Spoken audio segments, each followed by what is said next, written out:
First proviso to section 48 बचा है। सी इस सेक्शन में पता है क्या लिखा, सुनो, थोड़ी देर तक मैकेनिकली होगा फिर लॉजिक समझेगा। पहले मैकेनिकली बचपन में कैसे रट्टा मारते वैसे पढ़ो, फिर लॉजिक बता रहा हूं। ये सेक्शन में लिखा है कि अगर ये 4 कंडीशन फुलफिल होती है तो कैपिटल गेन पहले फॉरेन करेंसी में कंप्यूट करो, फिर इंडियन रुपीस में कन्वर्ट करो। क्यों बताऊंगा, मैंने क्या अभी इसका क्यों जब तक सॉल्व नहीं होगा तब तक सिखा ही नहीं पाऊंगा रीजनिंग इसका। अभी एक बार रटो, क्या था कि अगर ये 4 कंडीशन फुलफिल हुआ तो क्या होगा, फॉरेन करेंसी में कैपिटल गेन कंप्यूट करना, फिर उसको इंडियन रुपीस में कन्वर्ट करना। ये देखो इधर लिख के भी दिखा है, पहले computation of capital gain in foreign currency then convert into Indian currency. और वो 4 कंडीशन क्या है, assessee should be a non resident and the asset should be shares and debentures of an Indian company acquired in foreign currency. वो जो NR के बाद shares debenture है ना, उसने डॉलर्स पाउंड्स यूज करके परचेज किया होगा। और not falling in 112A section, मतलब वो उसका जो शेयर्स है ना 112A में फिट नहीं होना चाहिए। में 112A में हम कब फिट होते हैं, डिबेंचर तो 112A में फिट हो ही नहीं सकता है, शेयर्स हो सकता है, क्योंकि 112A वो एसटीटी वाला कॉन्सेप्ट इक्विटी शेयर्स और इक्विटी म्यूचुअल फंड्स के लिए था ना, तो शेयर्स 112A में फिट हो सकता है, लेकिन वो भी कब, बोथ टाइम एसटीटी भरा हो रखा हो, तो वो भी लॉन्ग होना चाहिए। 112A लॉन्ग के लिए था, शॉर्ट एसटीटी में तो 111A था ना, तो मतलब उसमें फिट नहीं होना चाहिए। लॉजिक क्या है बताऊंगा, एक बार पूरा सॉल्व हो जाएगा ना फिर मैं तुमको एक एक चीज का रीजन बताऊंगा कि क्या लॉजिक है। ओके, तो अज्यूमिंग ये चारों कंडीशन सेटिस्फाई हो गई तो first capital gain foreign currency में कंप्यूट करो, फिर उसको इंडियन करेंसी में कन्वर्ट कर दो। तो सी लुक एग्जाम्पल, अज्यूम वो चारों कंडीशन सेटिस्फाई हो गई, क्या थी वो, रटना तो पड़ेगा ही, non resident, shares and debenture Indian company acquired in foreign currency, not falling in 112A। मतलब सोचो एसटीडी वेस्टीडी बेचा भरा नहीं था, ऐसे नॉर्मल सेल था ऑफ मार्केट, और उसने वो शेयर्स खरीदा था 35,000 में और बेचा 80,000 में। ये उसकी कॉस्ट प्राइस है, उसकी सेल प्राइस है, और मैंने रेट ऑफ एक्सचेंज दे के रखा है, क्योंकि मैंने अभी क्या बोला था, फॉरेन करेंसी में कन्वर्ट कैलकुलेट करना है, फिर इंडियन रुपीस में कन्वर्ट करना है, तो उसके लिए एक्सचेंज रेट दे के रखा है। तो टेल मी, पहले बताओ एक बार, ये बंदे को प्रॉफिट हुआ कितना है। 35,000 के शेयर्स उसकी कॉस्ट थी, बेचा कितने में, 80,000, तो दिखने में क्या लग रहा है, उसको 45,000 का प्रॉफिट हुआ है। एक सेकंड देखो, उसको 45,000 का प्रॉफिट हुआ है। ओके, और एक सेकंड मैंने इधर, ठीक है चलो, शॉर्ट टर्म कैपिटल गेन है, शॉर्ट लॉन्ग जान दो ना, तो पीरियड पे डिपेंड करता है। ये उसने शॉर्ट टर्म गेन कर लिया 45,000, और अब सोचो गवर्नमेंट उसको बोलेगी 45,000 का गेन हुआ है ना, चलो टैक्स भरो, ये अनफेयर हो जाएगा। क्योंकि पता है तुम लोग ध्यान से देखोगे ना, ये बंदे ने कुछ गेन ही नहीं किया है। सी ये गेन क्यों दिख रहा है, क्योंकि हम लोग फॉरेन करेंसी पे ध्यान ही नहीं दे रहे, सीधा इंडियन रुपया देख रहे। इंडियन रुपए तूने 80,000 बेच के कमाए और तेरी कॉस्टिंग थी 35,000, तो तुझे 45,000 का गेन हुआ है, और 45,000 का गेन बोल के उसको टैक्स मार देंगे ना, इट वुड बी अनफेयर, तो एक्चुअली बंदे को गेन ही नहीं हुआ है। कैसे, ये देखो डॉलर टर्म्स में चेक करो, डॉलर टर्म्स में तो सी जब हमने बेचा $1 80 का था, $1 का 80 था, तो 80,000 कितने डॉलर हो गए, अरे $1 80 तो 80,000 रुपया कितने डॉलर, $1,000, तो $1,000 मिला इन टर्म्स ऑफ डॉलर, $1,000 आया है। और खरीदते टाइम उसका कितना डॉलर गया था, रुपए टर्म्स में तो 35,000 गया था, लेकिन $1 का अगर 35 था वो टाइम, तो अपने 35,000 रुपए के नाम पे कितने डॉलर गए थे, 1,000। तो मतलब देखने हैं तो उसको प्रॉफिट हुआ ही नहीं है, बेच के $1,000 आए, और जब खरीदा तो उसके $1,000 गए, तो उसको गेन तो हुआ ही नहीं है। तो सोचो अगर हम लोग उसका इंडियन रुपीस में कैलकुलेशन करेंगे तो उसको तो फोकट का टैक्स आ जाएगा। और नॉन रेसिडेंट बोलेगा मेरे को रुपये से क्या करना है यार, मैं तो यूएस में रहता हूं, मेरे को मेरा डॉलर प्यारा है। अपनी जेब में भी कोई डॉलर वॉलर आएगा तो उसको हम लोग खाली एक संभाल के रखेंगे, लेकिन उसकी कोई कीमत थोड़ी अपने लिए। इंडिया में कोई खरीदी शॉपिंग करना है तो अपने लिए रुपया मायने रखता है। तो वैसे ये बंदा तो एनआर फॉरेन में बैठा है तो उसके लिए डॉलर मायने रखता है। तो वो डॉलर टर्म से बोलेगा यार मेरा $1000 गया था, वही $1000 आया, तो मैं तो कुछ कमाया ही नहीं, तो क्यों टैक्स भरूं। तो ये सोच के गवर्नमेंट ने बोला बराबर यार, इसलिए उसके लिए ये सिस्टम गवर्नमेंट ने नहीं रखा है। क्या सिस्टम रखा है कि चल तेरा नफा नुकसान हम लोग डॉलर टर्म्स में मेजर करेंगे। तेरा नफा नुकसान, नफा मतलब प्रॉफिट, नुकसान मतलब लॉस, हम लोग डॉलर टर्म्स में मेजर करेंगे। क्योंकि रुपए के टर्म्स में मेजर करेंगे ना तो ऐसे लगेगा तूने गेन किया, जबकि तूने कुछ गेन ही नहीं किया है। और तेरे लिए रुपया नहीं डॉलर मायने रखता है, और डॉलर के टर्म्स में तो जितना डॉलर गया तो उतना ही आया, तो उसमें कमाया क्या। ये लॉजिक है। तो सी मैंने बोला ना लॉजिक बताना मेरे को, तो सी मैंने इसका लॉजिक बता दिया कि हमने फॉरेन करेंसी में क्यों कंप्यूट किया। ओके, और ये नॉन रेसिडेंट के लिए, क्योंकि नॉन रेसिडेंट के लिए इंडियन रुपीस रेलेवेंट नहीं, उसके लिए डॉलर्स पाउंड्स रेलेवेंट है।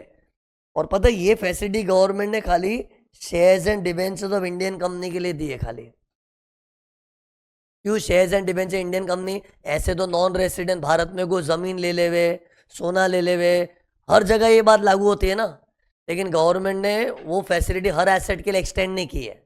तो ये भी गवर्नमेंट ने इतना सोचा ना, गवर्नमेंट ने एहसान किया है। नहीं तो गवर्नमेंट खड़ूस होती तो क्या बोलती है, अरे तेरे को तेरा डॉलर प्यारा होगा, लेकिन हम लोग इंडिया वाले हमको रुपया प्यारा है, और रुपये टर्म्स में देखेंगे तो तूने कमा लिया है, हमको तो टैक्स चाहिए। अरे खड़ूस गवर्नमेंट होती तो सी दो जन में क्लैश होता तो गवर्नमेंट बोले तू तेरा डॉलर देखना, तेरे को तेरा डॉलर प्यारा है, हम तो इंडिया वाले, भारत की सरकार तो रुपया प्यारा है, और रुपया देखेंगे तो तूने कमाया है। ऐसे खड़ूस बनते तो गवर्नमेंट इसके ऊपर टैक्स मार सकती थी ना। लेकिन गवर्नमेंट ने क्या सोचा, नहीं यार इतना खड़ूसपना करेंगे ना अपना स्टॉक मार्केट डिस्टर्ब हो जाएगा। और स्टॉक मार्केट में नॉन रेसिडेंट लोग के काफ़ी एहसान है। एनआर लोग बड़ा बड़ा पैसा डालते हैं ना तो अपना स्टॉक मार्केट एकदम मस्त हो जाता है। इसलिए गवर्नमेंट ने स्टॉक मार्केट गेन्स के लिए रखा है। स्टॉक मार्केट ऐसा लॉ ने ऐसा स्टॉक मार्केट ऐसा अनाउंस नहीं किया है, इंटरनली वही बात है ना, शेयर्स एंड डिवेंचर्स और इंडियन कंपनी के लिए। उसके लिए अगर गवर्नमेंट खड़ूस बन के 45 तो उन पे टैक्स मार देना, it will hamper our stock market. बाकी देखने जाए तो ये लॉजिक के हिसाब से तो ये रूल सार्वजनिक होना चाहिए। सार्वजनिक मतलब नॉन रेसिडेंट ने भारत में कोई जमीन ली है, घर लिया है, सोना लिया है, चांदी लिया है, हर जगह ये रूल होना चाहिए। लेकिन हर जगह गवर्नमेंट ने ये फैसिलिटी नहीं दी है, मतलब बाकी सब में ऐसा ही करना है। ये जो मैंने निकाला था जिसको रॉन्ग किया है, बाकी एसेट्स के लिए you to follow this approach, because बाकी एसेट्स के लिए गवर्नमेंट को क्या बोलता है, तेरे को भारत की जमीन सोना चांदी में नहीं डालना, मत डाल, भाड़ में जा। हम लोग तो ऐसे ही मेजरमेंट करेंगे गेन्स का। ओके, बट हाँ शेयर्स डिवेंचर्स के लिए इंडियन गवर्नमेंट थोड़ी क्या वीक पड़ गई है कि अपना स्टॉक मार्केट डिस्टर्ब नहीं होना चाहिए ना, तो उसके लिए गवर्नमेंट ने ये फैसिलिटी दी है। ओके, उसी एक एक करके धीरे धीरे लॉजिक आ रहा है। नॉन रेसिडेंट क्यों, क्योंकि उसी के लिए पॉइंट रेलेवेंट लग रहा है। और shares and debentures of Indian company क्यों, गवर्नमेंट उसी के लिए फैसिलिटी देना चाह रही है, बाकी लोग के लिए नहीं देना है। और फैसिलिटी तो ऐसी जिसको देना है उसको दूंगा ना, मेरी मर्जी यार। जैसे आज मेरे को डिस्काउंट जिस स्टूडेंट को देना है दूंगा, नहीं देना है मत नहीं दूंगा, मेरी मर्जी, इट्स माई बिजनेस ना। तो वैसे गवर्नमेंट को इनको ही फैसिलिटी देना था। और परचेज इन फॉरेन करेंसी क्यों, क्योंकि तो ही एक एनआर बोल सकता ना, मेरे तो डॉलर खर्च हुए थे ना, तो मैं डॉलर टर्म्स में देखूंगा मुझे फायदा हुआ कि नुकसान हुआ। अगर उसने डॉलर नहीं खर्च किया था, मतलब जैसे है वो नॉन रेसिडेंट लेकिन उसका इंडिया में बैंक अकाउंट है, जैसे मेरा भाई है, मेरा छोटा भाई हांगकांग में रहता, सगा भाई है मेरा, वो हांगकांग में रहता है, और उसके लिए Hong Kong dollars is the currency, और उसका इंडिया में आईसीआईसीआई बैंक में अकाउंट है। तो मेरे भाई का आईसीआईसीआई बैंक में अकाउंट है इंडिया में, वो तो रुपया रुपया है ना। अगर उसने रुपयों का इस्तेमाल करके ट्रांजेक्शन किया होगा ना तो फैसिलिटी नहीं है। यू हैव टू शो कि I have utilise my foreign currency, तो ये भी कंडीशन है। ओके, तो ये कंडीशन क्या थी, you should not be falling under 112A। तो 112A में फॉल करते हो तो वैसे ही आपको 1.25 लाख का एग्जेम्पशन मिल जाता है यार। तो आपके साथ वैसे ही अच्छा व्यवहार हम कर रहे हैं ना, तो डबल डबल मजा नहीं मिलेगा, because this is also one way giving you मजा। मजा ही है ना यार, जिसका गेन आ रहा है उसको भी जीरो टैक्स आ रहा है, तो इट्स अ बेनिफिट। तो already you are getting a benefit, तो you will not get double benefit. Because in case of shares अगर 112A एप्लीकेबल हो गया तो एनीवेज यूल बी एंजॉइंग 1,25,000 का एग्जेम्पशन, ग्रैंडफादरिंग का बेनिफिट, तो फिर बाद में इतना ज्यादा बना मजा तो नहीं मिलेगा. ओके सी अगर वो 111A में फॉलो हुआ ना, 111A क्या था, 111A short term capital gain STD भरा हुआ तो चलेगा, क्योंकि 111A में इतना कुछ बेनिफिट नहीं मिला है. वो तो 20% टैक्स लग रहा है उसमें, ना तो 1,25,000 का एग्जेम्पशन है, ना कुछ ग्रैंड फादरिंग का कॉन्सेप्ट है. तो अगर तू 111A में फिट हो रहा है, 111A फिट होना मतलब तूने अपने शेयर्स को एसटीडी वेस्टीडी भर के शॉर्ट टाइम में बेचा था, तो ये बेनिफिट मिलेगा. कौन सा बेनिफिट? कंप्यूटेशन इन फॉरेन करेंसी वाला बेनिफिट. ओके उसी मैंने एक एक करके हर कंडीशन का लॉजिक बता दिया, लेकिन अभी भी खत्म नहीं हुआ है. लुक अब है ना, ये जो फाइनल कैपिटल गेन आता है ना, मेरा तो आंसर 0 आया था, लेकिन कुछ अमाउंट आता तो $200-300. अरे डॉलर डॉलर, तो उसको डॉलर में रखना है कि रुपीज में कन्वर्ट करना है? बताया ना मैंने उसको, फाइनली तो रुपीज में आना पड़ेगा, क्योंकि इंडिया में रिटर्न भरेंगे वो तो रुपीज में भरेंगे ना, तो फाइनल कन्वर्जन रुपीज में करना है.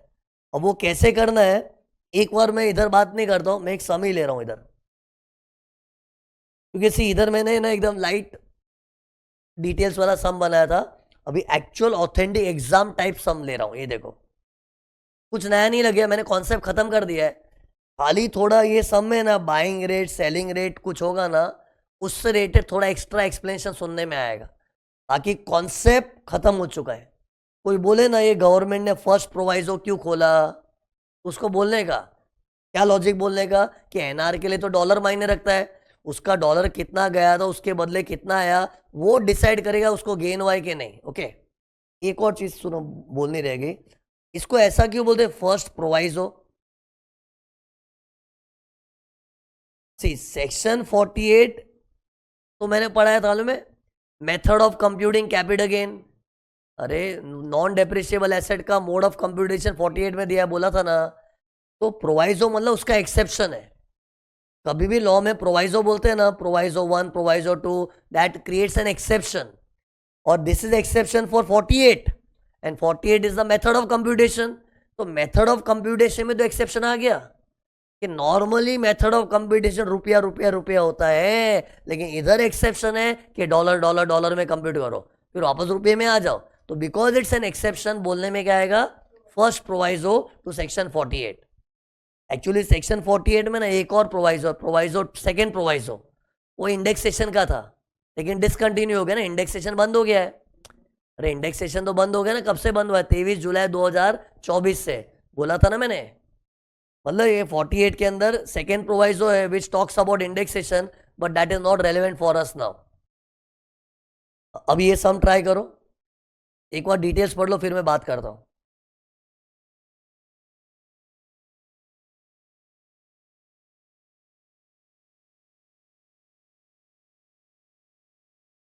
ये सीए फाइनल पेपर इंपॉर्टेंट है. पास्ट पेपर में तुम लोग रिसर्च करोगे ना, ऐसा फ्रिक्वेंटली पूछा हुआ है. नहीं इधर कुछ टेक्निकल चीज बताने बाकी, आई कैन नॉट एक्सपेक्ट कि तुम लोग का आंसर ही आ जाए, क्योंकि कुछ टेक्निकल चीज है ना, मतलब उधर कॉमन सेंस नहीं, वो टेक्निकल पॉइंट से जो लॉ में लिखे. एक बार पढ़ लिया, सी इधर क्या दिया है, पहले मैं सुनो क्या चेक कर रहा हूँ मैं, ये सब कंडीशन फुलफिल हुआ है कि नहीं चेक करो. मेरे को आंसर मत देख, मेरा सोचने का तरीका देख. तो एज अ स्टूडेंट मैं चेक करूंगा ये सब कंडीशन फुलफिल हुआ है कि नहीं, क्योंकि सी जब मैं कोई चीज़ सिखाता हूँ ना, देख के लेता है हाँ ये तो सिंपल है, लेकिन अचानक इतने बड़े पेपर में किधर से कब स्ट्राइक होगा, तो वो लाइन ऑफ थिंकिंग मैटर करता है. तो सी लाइन ऑफ थिंकिंग में ना ये चार चीज़ बच्चे को चेक करनी चाहिए. ओके तो सी मेरे माइंड में वो कंडीशन चेक करना चल रहा है, तो एक बार पढ़ लो क्या लिखा है, फिर कंडीशन दिखाता हूँ. Mister X non resident send foreign currency to India, purchase shares of Indian company on 24 August 2006, cost 1,20,000, sold on 29 December 2025, sale price इतना दिया है, not through RSC. Okay condition check करो. फर्स्ट कंडीशन क्या था, non resident होना चाहिए, line से जा उल्टा मत बोल. फर्स्ट कंडीशन नॉन रेसिडेंट होना चाहिए, तो चेक कर नॉन रेसिडेंट है. मैं टिक करते जाता हूँ. Condition 1 satisfied. Second condition shares and debenture तो इंडियन कंपनी होना चाहिए। ये देख, शेयर्स ऑफ इंडियन कंपनी। यार वो तो इंडियन कंपनी नहीं बोला होता ना, वो खाली शेयर्स बोला तो इंडियन कंपनी अज्यूम कर सकते। तो ये थर्ड कंडीशन क्या था? परचेज्ड इन फॉरेन करेंसी। ये देखो क्या लिखा उसने, उसने फॉरेन करेंसी भेज के शेयर्स खरीदा। मतलब इंडिया में पड़े हुए रुपयों से नहीं लिया, इंडिया में पड़े हुए रुपयों से नहीं लिया, बाकायदा फॉरेन करेंसी भेजा है, मतलब फॉरेन करेंसी यूटिलाइज हुआ था। तो ये देखो थर्ड कंडीशन भी सेटिस्फाइड। फोर्थ कंडीशन क्या है? अरे बताओ ना यार, मैं अकेला पड़ गया हूँ। नॉट फॉलोइंग इन 112 है, मतलब एसटीडी भरेला नहीं रहना चाहिए, है ना। एक सेकेंड कर गया। और इधर क्या लिखा? नॉट थ्रू आरएससी, मतलब एसटीडी तो नहीं भरा पक्का है, तो definitely it will not fall in 112A वाला सेक्शन। तो ये देखो चारों कंडीशन फुलफिल हो गई, 4 टिक मार्क दे रहे। अब मैं बिंदास यूज करूंगा knowledge of first proviso. By the way पता है इसको बोलते हैं कन्वर्जन बेनिफिट। बेनिफिट ही है ना, अरे बेनिफिट नहीं लगा, बेचारे को गेन आ रहा था फिर भी गवर्नमेंट ने जीरो मान के जीरो किया, it's a benefit, but this is called conversion benefit. Okay, अब इसको है ना मेन टेंशन क्या है क्वेश्चन में, दो रेट ऑफ एक्सचेंज दे दिए, बाइंग रेट और सेलिंग रेट, वो भी डेट भी अलग है। एक्चुअली देखा, एक डेट है ना परचेज वाली थी, ये देख परचेज कब हुआ था 24 अगस्त 2006, और दूसरा डेट जो दिया है वो ट्रांसफर डेट है। See purchase date will be useful for converting the cost, sale date is for the sale price, वो तो समझ गया। लेकिन अभी दुविधा क्या है, बाइंग रेट लेना है कि सेलिंग रेट लेना है? पहले बताओ बाइंग रेट क्या होता है, सेलिंग रेट क्या होता है? तुम लोगों ने तो एफएम में पढ़ा होगा, लेकिन मैं तो डीटी का सर एक बार तो पढ़ाऊंगा ना। Buying and selling from public point of view नहीं, बैंक पॉइंट ऑफ व्यू। तो सी इमेजिन मैं बैंक हूं और मैं किसी से डॉलर बाय करूंगा ना, तो $1 कितने में बाय करूंगा उसका रेट है। तो it is buying from banks point of view, not from public point of view. और सेलिंग रेट का मतलब अगर बैंक डॉलर बेच रही है तो कितने में बेचती है। और ये लोग शाणे होते हैं, जब डॉलर बेचते हैं ना तो महंगे में बेचते हैं और खुद खरीदते हैं तो सस्ते में। इससे अक्सर क्या बाइंग रेट कम मिलेगा, सेलिंग रेट ज्यादा है। देखो इधर देखो ना, 19 से तो 21 था, इधर 59 तो 61 पर हो ना। बैंक वाले भी धंधा करने बैठे, वो लोग डॉलर बाय करेंगे तो सस्ते में करते हैं, बेचते तो महंगे में। ओके, तो टेल मी कौन सी रेट को लेना है, बाइंग रेट के सेलिंग रेट? तो सी इधर बाइंग रेट को ले लिया तो थोड़ा पार्शियल लगेगा, सेलिंग रेट लिया वो भी थोड़ा पार्शियल, थोड़ा बायस्ड लगेगा, इससे एवरेज। क्योंकि झगड़ा झगड़ी नहीं चाहिए, झगड़ा बिटवीन असेसी एंड गवर्नमेंट, बराबर ना। See law has to be fair, इंसाफ का तराजू बैलेंस होना चाहिए, और बैलेंस होने के लिए बाइंग रेट या सेलिंग रेट को एक को पकड़ लिया तो इट बिकम्स बायस्ड, इसलिए एवरेज रेट। तो इधर देखो मैंने क्या किया, देखो बच्चों एवरेज रेट बाजू में निकाल के रखा है, ये देंगे नहीं, बच्चों को मेहनत से निकालना पड़ेगा। कैसे निकाला मैंने, 19 और 21 प्लस किया डिवाइड बाय 2 तो 20, नॉर्मल एवरेज। अब सॉल्व करो, कंप्यूटेशन बता जल्दी। सबसे पहले फुल वैल्यू कंसिडरेशन में सेलिंग प्राइस आएगा, सेलिंग प्राइस कितनी है 4,80,000 रुपया दिया ना, रुपया वो रुपया है। और अपने को कौन सा रेट ऑफ एक्सचेंज लेना है, ट्रांसफर डेट, क्योंकि सेल अराइजेज ऑन ट्रांसफर, है ना। और उस दिन रेट क्या था, $1 60 रुपया। ओके, तो 60 रुपये का $1 था ना, और अपने को कितना रुपया मिला, बेच के 480 मिला ना। अपने क्वेश्चन में गिवन फिगर रुपीज है, हाँ? तो ये क्रॉस मल्टीप्लाई करके कितना आएगा, $8,000, $8,000। It was converted at the rate of 60 rupees. फिर बराबर ना, फिर बाद में लेस क्या आता है, ट्रांसफर एक्सपेंस, मतलब ब्रोकरेज वगैरह कुछ हुआ तो अगर होता है ना तो उसको भी ये 60 के हिसाब से कन्वर्ट करना है। तो ट्रांसफर एक्सपेंस भी ट्रांसफर के दिन ही अराइज होता है ना। सी अभी अपने को ये जो एवरेज से खेलना है, इस पे ध्यान ही मत दो। अभी मेरे पास 2 ही ऑप्शन है, 60 लो के 20 लो, 60 लो के 20 लो। तो ऑब्वियसली जो सेल संबंधित है उसमें 60, और जो बाइंग संबंधित है वो 20।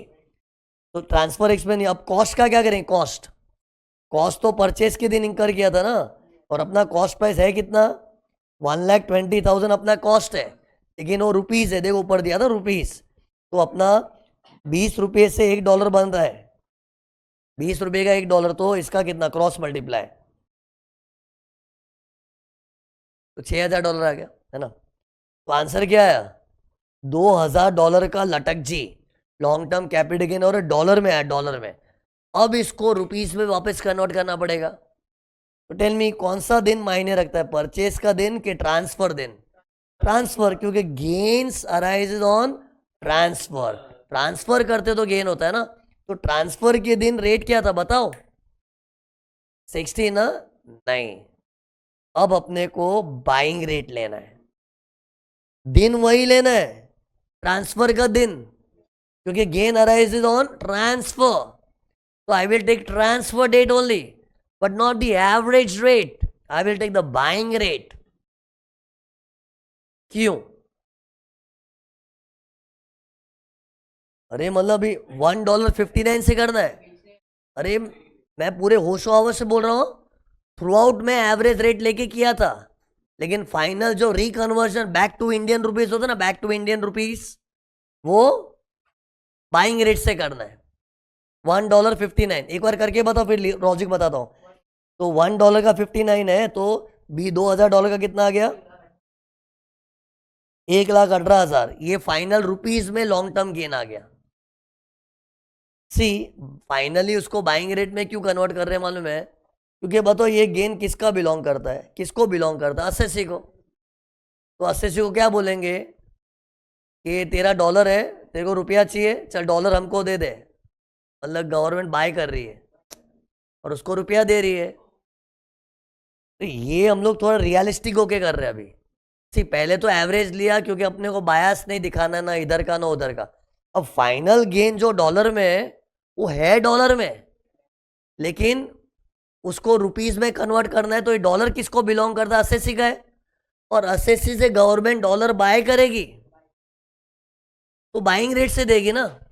सी एक्चुअली बाय नहीं कर रहे, लेकिन ये डॉलर किसकी जायदाद है, उस असेसी की।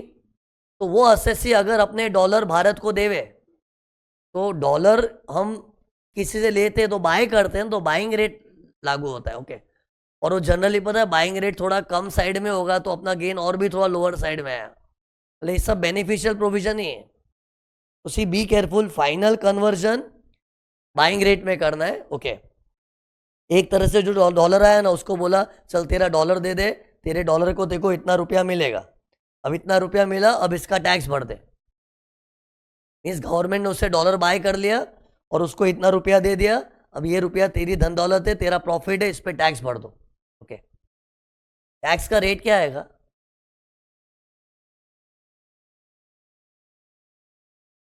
देखो बताओ, ये एसटीडी भरेला है कि नॉट एसटीडी भरेला, नॉट एसटीडी भरा हुआ है तो सिस्टम ही नहीं चलता। ये सिस्टम की कंडीशन है कि नॉन एसटीडी वाला होना चाहिए, तो एसटीडी नहीं भरा हुआ है ना, तो 12.5% टैक्स।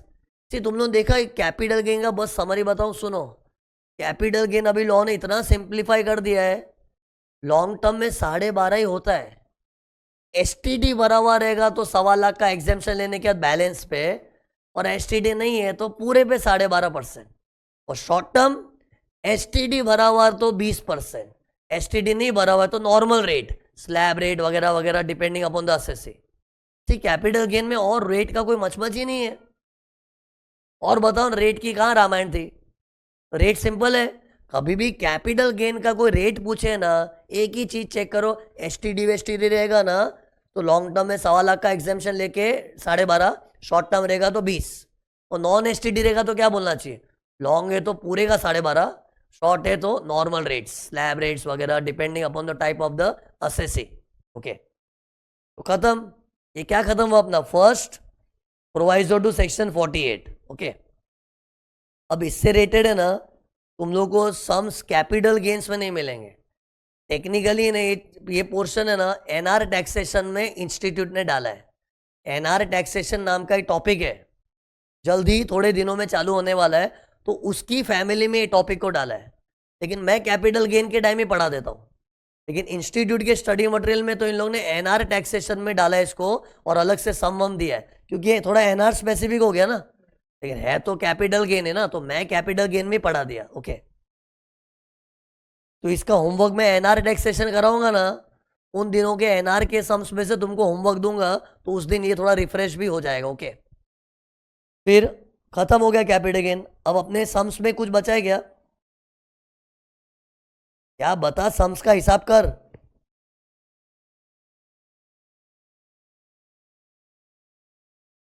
ये देखो एक सम बचा है, ये देखो, कोई बता दिया तो मालूम पड़ेगा बच्चा कितना जेन्यून है। नहीं बता पा रहा है समान जेन्यून। क्वेश्चन 3, एक सम बचा है लेकिन बहुत सिंपल है। इधर देख, मैंने हाल ही में वो पढ़ाया था ना 45(4) 9b, तो उसमें 9b क्या था? 9b कि कभी भी पार्टनर को कोई चीज दी हो, चीज चाहे कैपिटल एसेट के स्टॉक जैसे चीज किसी भी वक्त दिया हो, रिटायरमेंट, डिसोल्यूशन, तो वो 9b आता है। ये 9b का सम है। और इधर देखो डिसोल्यूशन लिखा है, और डिसोल्यूशन मतलब देखते हो, हाँ सिंपल सम है। रिटायरमेंट टेंशन वाला होता है, क्यों बताओ? रिटायरमेंट में उसको जो चीज दी उसका 9b भी करो और 45(4) भी करो। अपने जो लंबा लंबा किए थे ना सॉल्व, वो रिटायरमेंट में मगजमारी है। डिसोल्यूशन देख के ही हाँ, मतलब इधर 45(4) का रामायण नहीं है। और 9b तो क्या सिंपल है, जो चीज पार्टनर को दी है ऐसा मानो वो चीज बेच दी। ये देखो इसका आंसर ही बता देता हूं, वो चीज का मार्केट वैल्यू दिया है तो इतने में बेचा होगा, और उसका कॉस्ट वो 1/4/2001 के पहले का है ना, तो विचर हाई करके किया है। वो तो नॉर्मल रूल है। ये देखो एक्चुअल कॉस्ट एफएमवी विचर हाई किया है, वो तो कॉस्ट ऑफ एक्विजिशन निकालने तरीका है, और ऊपर एफएमवी लिख दिया। और 9b का कैपिटल गेन आ गया, नीचे नोट डाला है 45(4) not required because it is dissolution, it is not reconstitution. तो एक सम बचा तो बता दिया, बाकी सब हो चुका। अपना कैपिटल गेन्स का टॉपिक समाप्त हो चुका है। ओके, मेरा काम खत्म हो गया, तुम लोग का काम खत्म नहीं होना चाहिए। तुम लोग को लगातार रिपीटिशन करते रहना चाहिए, छाप दो दिमाग में। सी हर बच्चे का एक ही दुख है कि मेरे को डर लग रहा है, ये लग रहा है, वो लग रहा है। सॉल्यूशन क्या है? पढ़ना, बार बार पढ़ो ना। पढ़ाई कर लिया, अगर अपने खुद की स्ट्रेंथ बढ़ गई तो डर किससे लगेगा बताओ ना? फिर तो डरना ही क्या है? हर सब्जेक्ट को 3-3 4-4 बार घुमाओ। मैं बोल बोल के थक गया, लेकिन कोई सुनता ही नहीं है। इसके बाद भी अभी जो एग्जाम चल रही है ना, कोई सर मेरे को बताओ, थोड़ा बहुत शॉर्ट में बताओ क्या करूँ, थोड़ा शॉर्ट में क्या कर लूँ क्या अभी मेरे को। अरे यार, ये नौबत ही क्यों आ रही है? अपना 3-4 बार ऐसा स्ट्रांग प्रिपरेशन होना चाहिए कि एग्जाम के टाइम है ना, फटाफट देख लिया, बस रिफ्रेश हो गया। ऐसा एक बच्चे का भी कॉल आया था, उसका नाम नहीं लूंगा मैं, वो उछल जाएगा ज़्यादा। उससे बोला सर आपका पूरा नोट्स मैंने 3 से 4 बार कर दे, और क्या करूं, मेरे पास 2 दिन पूरे पड़े। यार उसका सेकेंड ग्रुप ही था, तो उसको ऐसी पोजीशन आनी चाहिए ना। उसको लगा सर मेरे को सब ये सब आ रहा है, मैं 2-3 चीज पूछ भी ले रैंडमली, ये क्या सब आंसर भी दिया। तो अभी क्या करेगा, थोड़ा पास्ट पेपर्स कर ले और क्या कर, ये कर थोड़ा बहुत, है ना, या फिर रिपीट कर ले और क्या। ऐसी पोजीशन होनी चाहिए। ओके,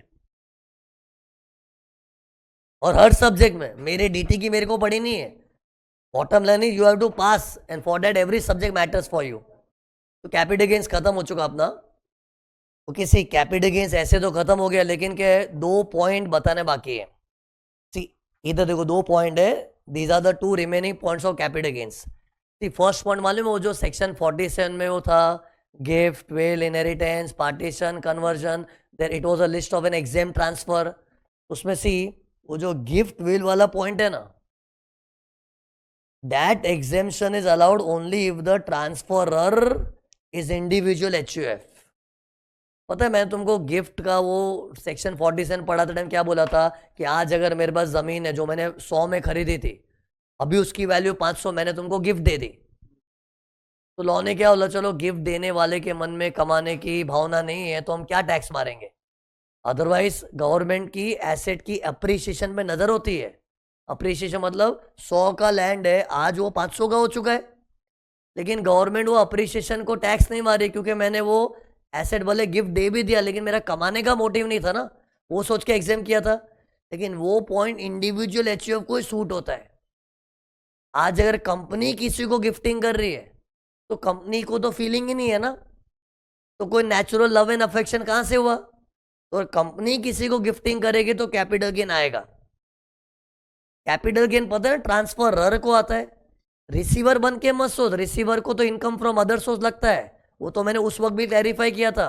ट्रांसफरर बन के सोचो, तो आज अगर सोचो मैं रिलायंस हूं, रिलायंस के बाद एक जमीन है 100 रुपए की थी, उसने किसी को गिफ्ट किया और गिफ्टिंग के टाइम मार्केट वैल्यू 500 है, तो 100 की जमीन आज उसकी मार्केट वैल्यू 500 है, तो डिफरेंस क्या है? 400। वो रिलायंस को टैक्स आएगा। Capital gains is for the transferor, क्योंकि रिलायंस अगर गिफ्टिंग कर रही है तो उसके पास वो बहाना तो नहीं है नेचुरल लव एंड अफेक्शन। किस बात का लव, किस बात का affection? Love and affection feeling से जुड़ा हुआ होता है, और फीलिंग किस में होती है? इंडिविजुअल एचईएफ में होती है। तो पता है ये पॉइंट है ना 2024 का बजट में एक नया पॉइंट की तरह आया था। फिर अपने तो अभी जो प्रोविजन पढ़ रहे 2025 के बजट का पढ़ रहे ना, बट ये हाल ही में आया हुआ पॉइंट है 2024 के बजट में। तो ये पॉइंट इंपॉर्टेंट है, इन लोग किधर भी ऐसा पॉइंट डाल सकते हैं कि गिफ्ट का माहौल बनाएंगे, लेकिन गिफ्टर मतलब ट्रांसफरर कोई कंपनी पार्टनरशिप फॉर्म होगा तो कैपिटल गेन आएगा नॉर्मल, जो उसकी एफएमवी अभी है वो माइनस उसका कॉस्ट। एक और पॉइंट पता है 23 जुलाई 24, ये एक डेंजरस डेट है। इस दिन से क्या हुआ था, गवर्नमेंट ने इंडेक्सेशन बंद कर दिया था, और इंडेक्सेशन एक अच्छी चीज थी। इंडेक्सेशन में क्या होता है, अपना जो कॉस्ट है ना वो थोड़ा इन्फ्लेट हो जाता था, और इन्फ्लेटेड कॉस्ट माइनस करते थे तो गेन छोटा आता था। लेकिन सडनली गवर्नमेंट ने इंडेक्सेशन डिसकंटिन्यू कर दिया।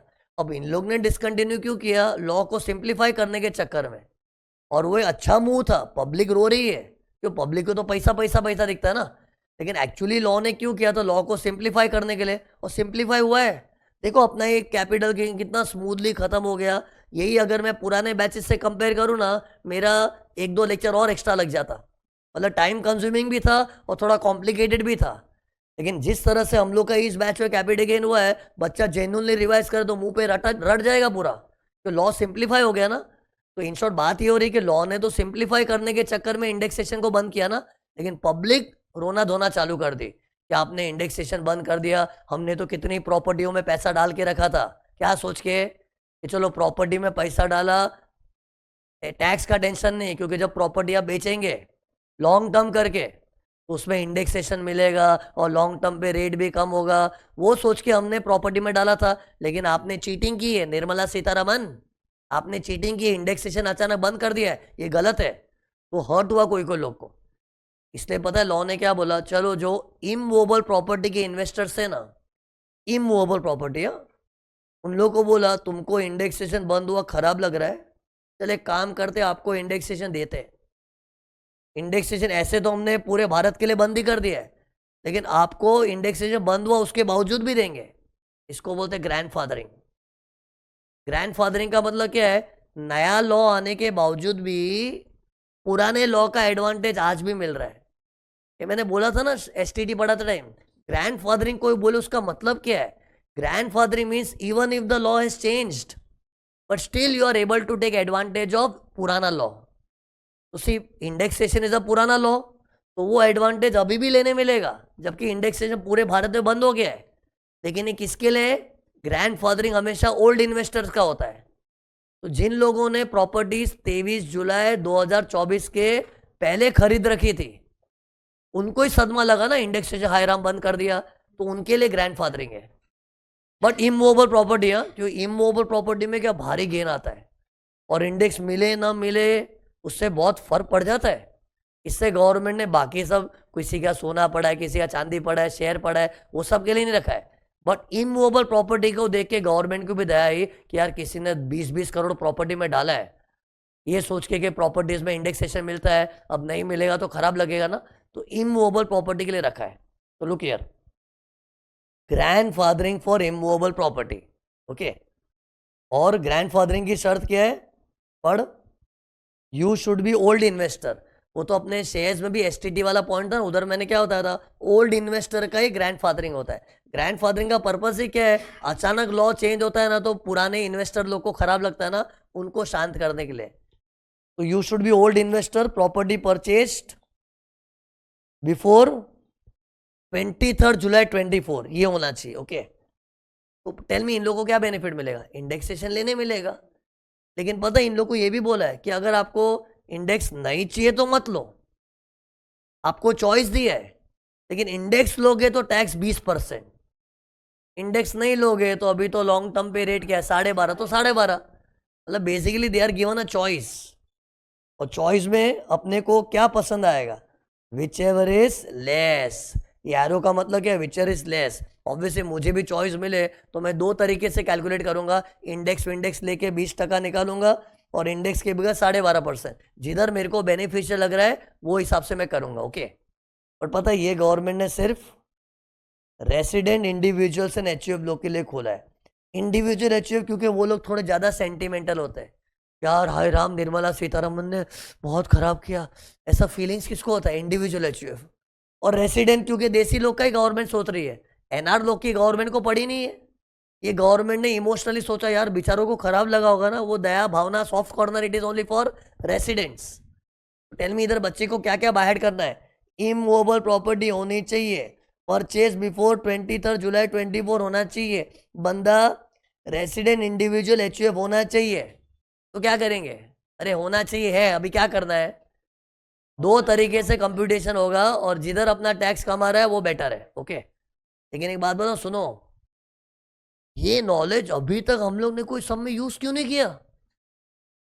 अरे ये तो इमूवेबल प्रॉपर्टी के लिए है ना यार। मैंने इतने सारे कैपिटल गेन्स कर सम्स करवाए, कितने सम्स में इमूवेबल प्रॉपर्टी था देख ले। तुम लोग को नहीं पता तो चेक कर लेना बहुत। और ये बोल रहा है कंपनी, अरे इंडिविजुअल के कितने सम थे?